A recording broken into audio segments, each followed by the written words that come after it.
Кога вообичаено прскање против коморци во еден просечен град 2-3 дена стои на насловната на национален портал или други медиуми, станува јасно на кое ниво е паднато новинарството во државата. Со банални вести и информации се полнат медиумите најчесто според системот copy-paste и за тоа никој мува не го лаци. Иако летово владата и новинарската фела започнаа некакви конкретни активности за изнаоѓање механизми како да се унапреди плурализмот во медиумското известување, но и да се подобри генерално медиумската содржина, каде ќе превладува јавниот, а не партискиот интерес, сепак се остана на најави и ветувања.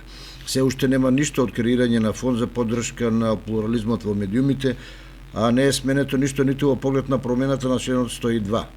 Го нема ниту механизмот кој треба да им даде шанса на сите медиуми и новинари кои имаат идеи за квалитетни медиумски содржини да имаат отворен пристап на транспарентен и фер начин да бидат поддржани во своите напори со цел да го задоволат јавниот интерес. Дури пропаднаа најавите дека измените во законот со европско знаменце брзо ќе поминат и на собрание.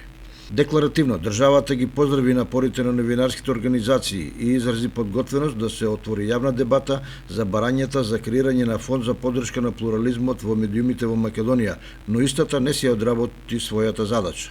А тоа значи дека нема преземање ниту на следните чекори кои би влијаеле на зголемување и заштита на слободата на изразување, мерките за поголема заштита на новинарите од напади, вербални и физички, посебно новинарките кои за време на вршење на својата работа се повеќе се изложени на напади.